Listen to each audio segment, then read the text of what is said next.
Olivia Pearson walked out of Mercy General Hospital with a small cardboard box holding 15 years of memories. The security guard at the door gave her a sad nod. He had known her since her first day. Olivia tried to smile back, but her lips trembled too much. "It's not right what they did to you," the guard said quietly. Olivia shrugged. Budget cuts, new management, same old story.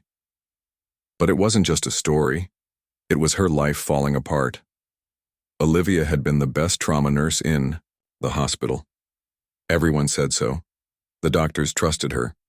The patients asked for her by name. None of that mattered to the new hospital owner who decided experienced nurses cost too much. Rain started to fall as Olivia walked to her car. The old blue sedan had over 200,000 miles on it, but it was all she had. Like the car, Olivia kept going even when things got tough. She placed her box on the passenger seat and sat behind the wheel for a long moment. Tears mixed with raindrops on her face. "What now?" she whispered. The mortgage payment for her small apartment was already late. Her younger sister Kelly needed expensive medicine for her heart condition. Without health insurance from her job, Olivia didn't know how they would manage. She started the car and pulled out of the parking lot for the last time. The rain fell harder, making it difficult to see the road clearly. Olivia drove slowly, her mind filled with worry. She would need to update her resume tonight. Maybe the hospital across town was hiring. Maybe she could pick up some night shifts at the nursing home. Lost in her thoughts, Olivia almost missed the black car in the ditch. Something caught her eye, a flash of metal, smoke rising from the hood. She slowed down and squinted through the rain. The fancy car had crashed through the guardrail and slid down the small hill. No emergency vehicles were in sight. "Please, let someone else have called 911, Olivia said, pulling over to the side of the road. But what if no one had? What if the driver was hurt? Olivia couldn't drive away without checking. It wasn't in her nature. She popped her trunk and grabbed her emergency medical kit. All nurses had them, but Olivia's was better stocked than most. She kept it updated with fresh supplies, never knowing when she might need it. Today was that day. The hill was slippery with mud, and Olivia almost fell twice as she made her way down to the crashed car. It was a luxury model worth more than she made in 2 years. The driver's side had hit a tree, crushing the door inward. Olivia peered through the window. An older man slumped against the deployed airbag. Blood ran down, his face from a cut on his forehead. He wasn't moving. She tried the door. It was stuck. The passenger door was locked. Olivia took the small emergency hammer from her kit and broke the rear window, reaching in to unlock the doors.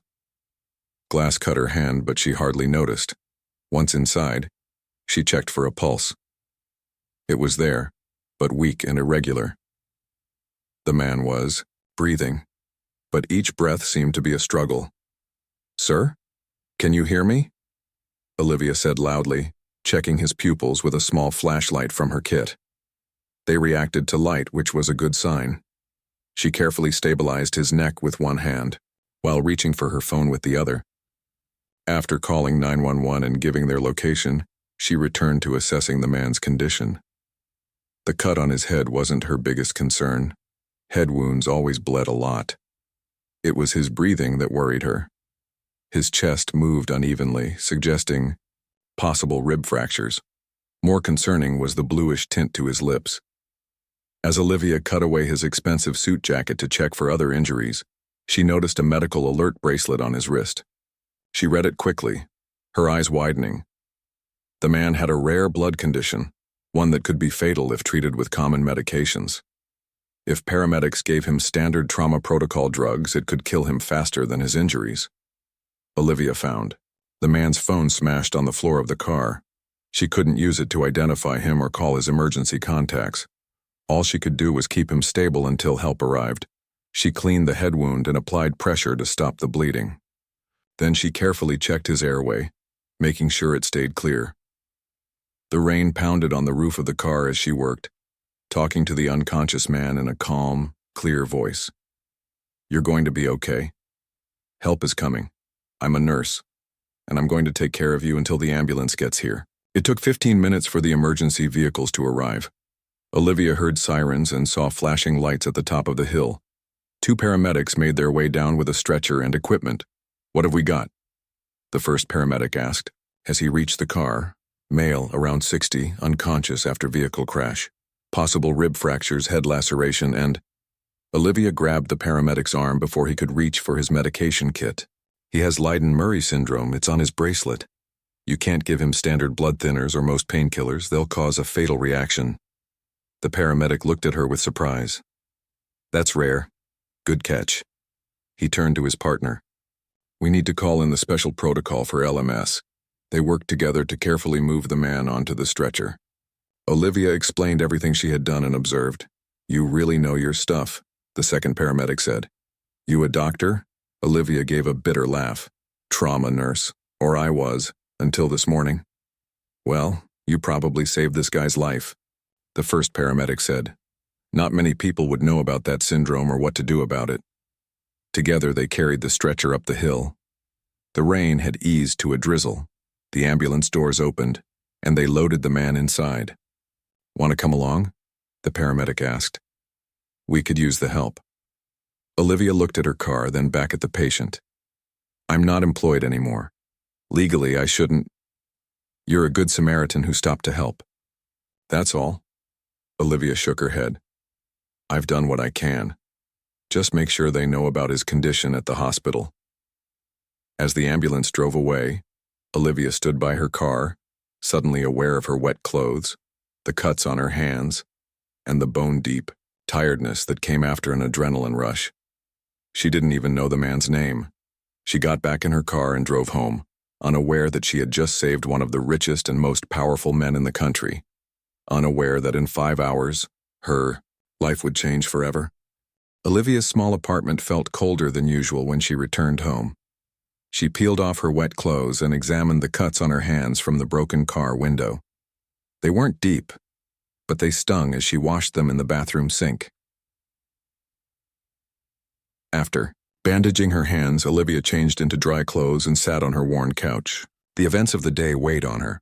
In just 12 hours, she had lost her job and saved a man's life. Now what? She turned on the television for background noise while she opened her laptop. Time to update her resume. The local news played. As she typed, her fingers moving slowly because of the cuts. "Breaking news," the reporter said.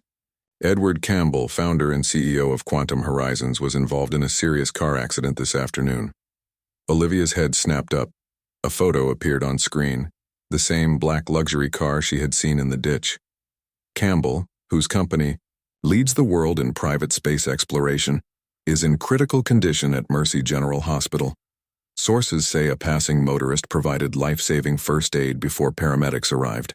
Campbell's rare blood condition could have resulted in his death if not for the quick thinking of this unknown Good Samaritan. Olivia stared at the screen. Edward Campbell, one of the richest men in the country, the man who wanted to send humans to Mars within 5 years, and she had saved his life. Her phone rang, startling her. It was an unknown number. "Hello?" Olivia answered cautiously. "Is this Olivia Pearson?" a woman's crisp voice asked. "Yes, it is. This is Patricia Wilson, Mr. Edward Campbell's personal assistant. The paramedics gave me your name." "Mr. Campbell's. Doctors would like to speak with you about the medical care you provided at the accident scene." Olivia hesitated. "Is he okay?" "He's stable, thanks to you. They're particularly interested in how you identified his blood condition so quickly. It made all the difference in his treatment protocol." "It was on his medical alert bracelet," Olivia said. "I'm a nurse. I was trained to look for those things." "A nurse. Interesting." Patricia paused. "The doctors would still like to speak with you. Can you come to Mercy General this evening?" Olivia looked around her apartment at the half-finished resume on her laptop screen. "I can be there in 30 minutes. After changing into better clothes, Olivia drove back to the hospital she had left just hours earlier. It felt strange to walk through the front entrance instead of the staff door. The security guard looked surprised to see her. "Back so soon, Olivia?" She gave him a small smile. "Just visiting this time." At the reception desk, Olivia gave her name. Immediately, a tall woman in an expensive suit approached. "Ms. Pearson, I'm Patricia Wilson. Please come with me." Patricia led her to the VIP wing of the hospital, an area Olivia had rarely entered even as staff. Two large security men stood outside one of the rooms. They nodded respectfully to Patricia as she approached. "Wait here a moment," Patricia said, entering the room. Olivia stood awkwardly in the hallway. Through the partially open door, she could hear voices discussing medical details. She recognized the chief of surgery's voice among them. Patricia returned a minute later. "The doctors would like to speak with you first, then Mr. Campbell would like to meet you if you're willing." Olivia nodded, surprised. "He's awake?" "Yes, and insistent on thanking you personally." Inside the room, 3 doctors stood around a hospital bed. The man lying there, Edward Campbell, looked pale but alert. His head was bandaged and monitors beeped steadily beside him. The chief of surgery, Dr. Alan Bennett, turned to Olivia with a look she had never seen him direct at, a nurse before respect. "Ms. Pearson, I understand you were terminated from our staff this morning?" Olivia felt her face grow warm. "Yes, that's correct. And yet when you found Mr. Campbell, you provided exactly the right emergency care. The paramedics said you specifically warned them about his Leiden-Murray syndrome." "It was on his medical alert bracelet," Olivia said simply. Dr. Bennett shook his head. "Many people wouldn't have noticed or understood the significance. Your quick action saved his life." He turned to Campbell. "I'll let you speak with her now." The doctors left, and Patricia stepped out behind them, leaving Olivia alone with Edward Campbell. "Please, sit down," Campbell said, his voice rough but strong. Olivia sat in the chair beside his bed, feeling strangely nervous. "I understand I owe you my life," Campbell said. "Anyone would have stopped to help." "Perhaps, but not everyone would have known what to do. Patricia tells me you were let go from this hospital today. May I ask why?" Olivia looked down at her bandaged hands. "Budget cuts. New management wanted to reduce staff costs." Campbell made a sound of disgust. "Short-sighted. Wealth is never created by cutting quality." He studied her face. "How long were you a nurse here?" 15 years. All in trauma care." "And now? What will you do now?" Olivia shrugged. "Look for another nursing position, I guess. There aren't many openings right now." Campbell was quiet for a moment, his eyes never leaving her face. "I have a different suggestion if you're interested in hearing it." Before he could continue, there was a knock at the door. Patricia entered with a serious expression. "Mr. Campbell, I'm sorry to interrupt, but the board is demanding updates on your condition, and the press is getting aggressive. They've discovered you're here." Campbell frowned. "Handle them as usual, Patricia. Ms. Pearson and I need more time to talk." "Sir, there's also the matter of the space station communications test scheduled for tomorrow. NASA is asking if we should postpone." "Tell them no changes to the schedule. I'll be monitoring from here." Campbell turned back to Olivia. "I apologize for the interruption. Where were we?" "You had a suggestion for me," Olivia said, increasingly curious about what this powerful man might say. "Yes." Campbell adjusted himself against his pillows, wincing slightly. "My company, Quantum Horizons, is developing medical protocols for long-duration space missions. We've been searching for someone with extensive trauma experience to lead the project." Olivia's eyes widened. "And you think I know skill when I see it, Miss Pearson. You saved my life today with quick thinking and expert knowledge. Those are exactly the qualities needed for space medicine. But I don't know anything about space." Campbell smiled for the first time. "And I knew nothing about medicine until today. That's why we need each other." He reached for a tablet on his bedside table, grimacing with the effort. "I'd like you to come to my home tomorrow to discuss this further. 5 o'clock?" Olivia felt like the world was spinning too fast. "Your home?" "Yes. I'll send cars for you." "Cars? Plural?" Campbell's smile widened. I never do anything in a small way, Ms. Pearson. Especially not when it comes to thanking someone who saved my life. Olivia hardly slept that night. Each time she closed her eyes, her mind replayed Edward Campbell's words. A job in space medicine? It seemed impossible. She was just a nurse who had been fired. Yet the look in Campbell's eyes had been serious. The next morning, Olivia called her sister Kelly. You saved Edward Campbell? Kelly's voice rose with excitement. The Edward Campbell? The space guy? It was just luck that I drove by when I did, Olivia said. And now he wants to hire you? Liv, this is amazing. Olivia sighed.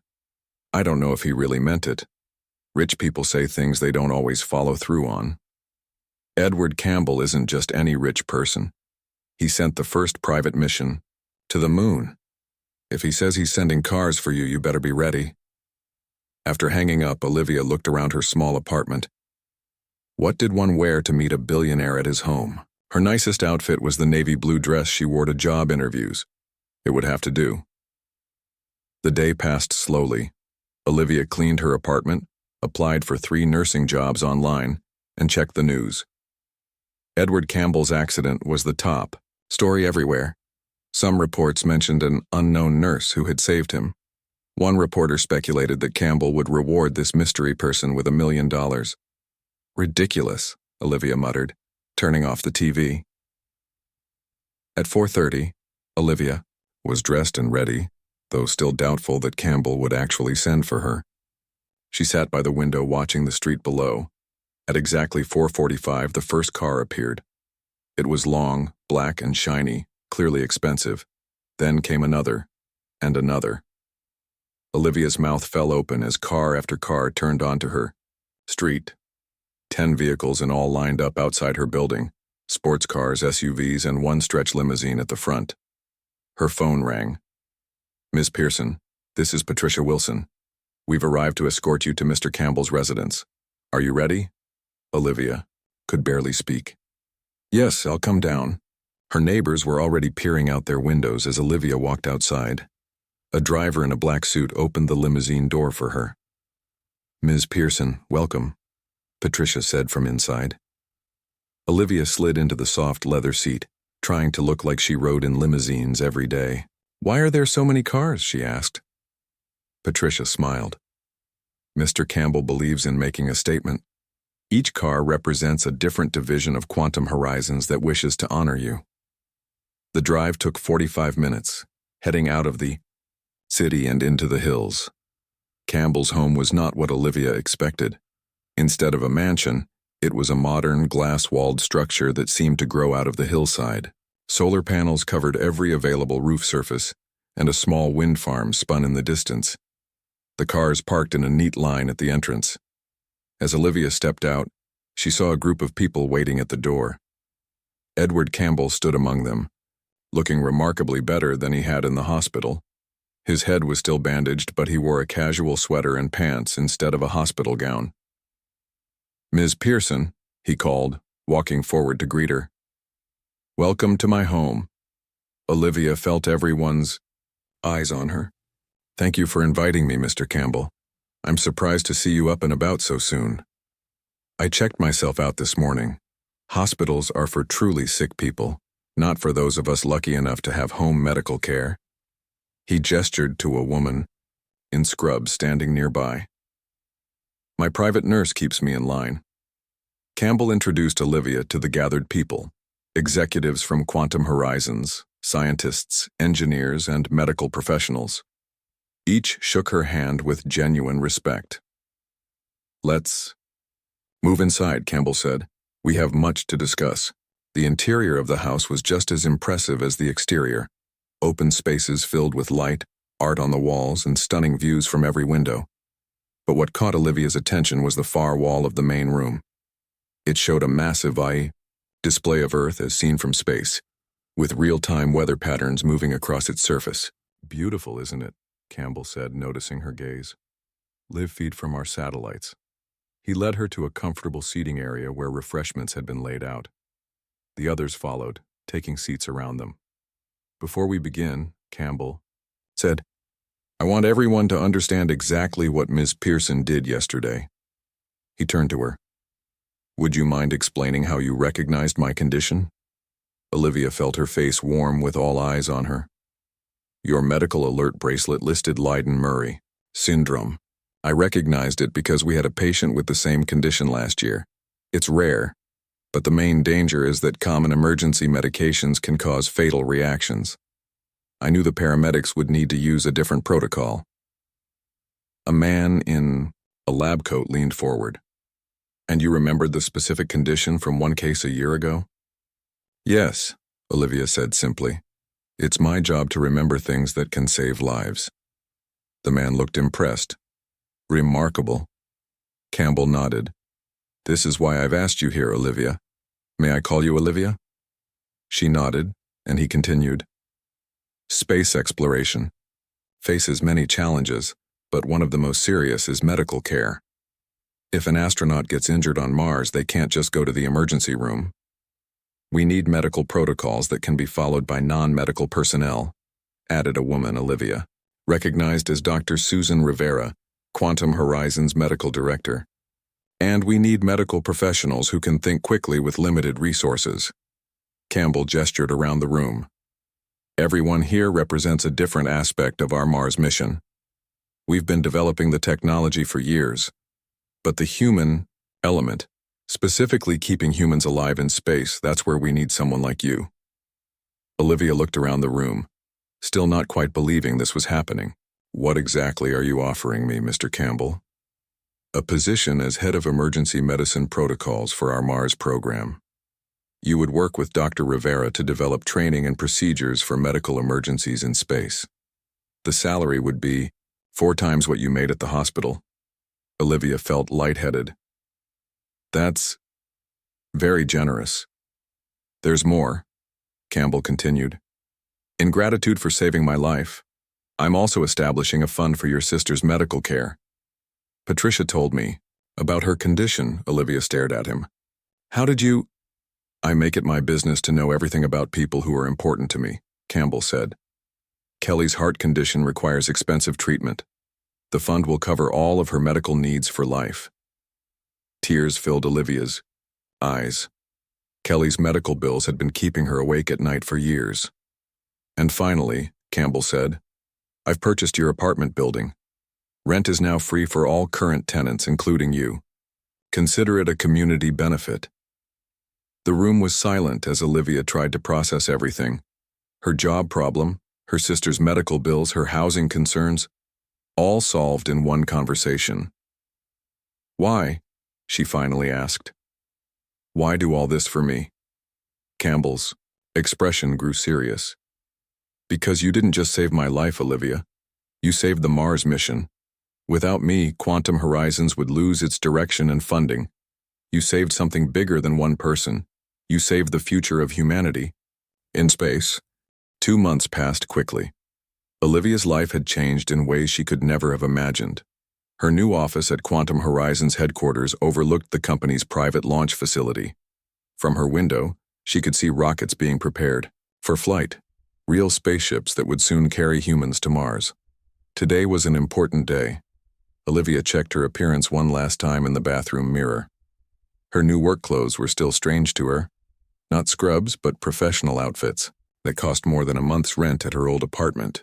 Her employee badge had her picture and the words, Olivia Pearson, Director of Emergency Medicine Protocols. Ready for the big presentation? Dr. Susan Rivera asked, appearing in the doorway. As ready as I'll ever be, Olivia replied, gathering her tablet and notes. Together, they walked to the main conference room where Edward Campbell and the company's top executives waited.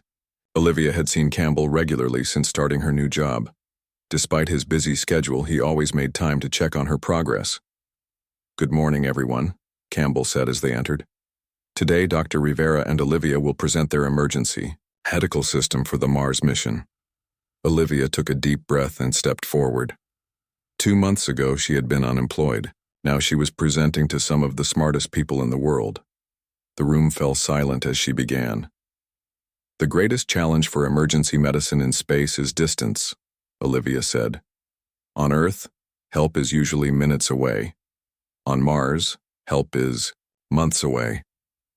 Our solution is the EMSS, Emergency Medical Support System. She touched her tablet, and a 3D hologram appeared in the center of the table. It showed a device about the size of a microwave oven. This unit combines diagnostic tools, treatment capabilities, and a direct link to our medical team on Earth, Olivia explained. It can scan a patient, analyze their condition, and guide non-medical personnel through emergency procedures. Dr. Rivera continued, the system includes artificial intelligence that can learn from each emergency. It contains all known medical information, but can also adapt to new situations. Olivia demonstrated how the EMSS would work using a medical training dummy. The device scanned the dummy, detected a simulated heart problem, and gave step-by-step instructions for treatment. The beauty of Olivia's design, Dr. Rivera said, is that it combines high technology with human insight. The AI helps, but it doesn't replace human judgment. Campbell leaned forward, clearly impressed. How soon can we test it in space conditions? We're ready for the space station test next month, Olivia said. With your approval. Campbell nodded. Approved. And I want both of you on the team monitoring the test from mission control. After the meeting, Campbell asked Olivia to stay behind. When they were alone, he walked to the window, looking out at the rockets below. You've exceeded all my expectations, he said. In just 2 months, you've created something that could save countless lives, not just in space, but on Earth too. Olivia joined him at the window. The EMSS could help people in remote areas where doctors are scarce. Exactly. Which brings me to my next proposal. Campbell turned to face her. I want to create a new division, Quantum Medical. It would develop Earth-based applications of your space medicine work, and I want you to lead it. Olivia's eyes widened. Me? But I'm not a doctor or a business person. You're something more valuable, someone who sees solutions others miss. Campbell smiled. Think about it. This isn't just about space anymore. It's about changing medicine everywhere. That evening, Olivia visited her sister Kelly at her new apartment. Thanks to Campbell's medical fund, Kelly had received the heart surgery she needed and was recovering well. You look tired, Kelly said as they ate dinner. Working too hard? Olivia told her about Campbell's new offer. So now you'll be running 2 divisions? Kelly asked. Space medicine and Earth medicine? I haven't said yes yet, Olivia replied. It's a lot of responsibility. Kelly reached across the table and took her sister's hand. Remember when we were kids and you used to patch up my scraped knees? You always knew exactly what to do. That hasn't changed. You just have fancier bandages now. Olivia laughed. Very fancy bandages, with artificial intelligence. Say yes, Kelly urged. This is what you were meant to do. The next day, Olivia was working late in her office when an alarm sounded throughout the building. Red lights flashed in the hallway. The emergency system announced, Medical emergency in Lab 7. All medical personnel respond. Without hesitation, Olivia grabbed her prototype EMSS and ran to the lab. Inside, she found chaos. A pressure tank had exploded, injuring 3 people. Other employees were trying to help, but no one knew what to do. Clear the way, Olivia called, her nurse training taking over. She quickly assessed the situation. 1 person had minor cuts. Another had a broken arm. The third, a young engineer named Ben Porter, was unconscious with a head injury and wasn't breathing properly. Olivia activated the EMSS and placed its sensors on Ben. The device scanned him and displayed its findings. Brain swelling. Airway. Compromised. Immediate action required. Following the device's guidance, Olivia stabilized Ben's neck and cleared his airway. The EMSS suggested medication from its built-in supply, which Olivia administered through an auto-injector. His vitals are stabilizing, she told the security team when they arrived. We need to get him to a hospital right away. As paramedics took over, Dr. Rivera appeared at Olivia's side. You just field-tested the EMSS, she said quietly. It worked. Perfectly. Edward Campbell arrived minutes later, having been called about the accident. He watched as the injured employees were taken to waiting ambulances. "What happened?" he asked. Dr. Rivera explained the accident and how Olivia had used the EMSS to save Ben Porter's life. If she hadn't been here with the prototype. Dr. Rivera left the sentence unfinished. Campbell looked at Olivia, who was still holding the EMSS device. "You built this to save lives in space, but it just saved a life right here." "It did what it was designed to do," Olivia said simply. Campbell nodded. "Have you thought about my offer?" Olivia looked down at the device in her hands, then at the place where Ben had been lying. "I have, and my answer is yes. But I want to make sure this technology helps people everywhere, not just those who can afford it." "That's exactly what I was hoping you'd say," Campbell replied. "The mission has always been about advancing humanity, not just profits." As they walked back to the offices, Campbell added, "The board meeting tomorrow will announce your new position. Be ready for some resistance. Not everyone understands that space exploration and helping people on Earth are connected." Olivia smiled confidently. "Then I'll have to help them understand." 1 year after the day Olivia lost her job and saved Edward Campbell's life, she stood on the observation deck at Quantum Horizons launch facility. The massive rocket on the pad below would soon carry the first crew to establish a permanent base on Mars. Olivia's emergency medical support system was on board, ready to protect the astronauts. "Nervous?" Campbell asked, joining her at the window. "A little," Olivia admitted. "What if something goes wrong and the EMSS doesn't work?" "It will work. We've tested it on the space station 3 times. It passed every test." Olivia nodded but couldn't shake her worry. As a nurse, she was used to being there in person when someone needed help. The Mars crew would be on their own, millions of miles away. "I have something to show you before the launch," Campbell said, leading her to his private elevator. They rode down to a section of the building Olivia had never visited before. The sign on the door read, "Quantum Medical Earth Division." Campbell used his handprint to open it. Inside was a large room filled with people working at computers. On screens around the walls, Olivia saw maps with blinking dots spread across the world.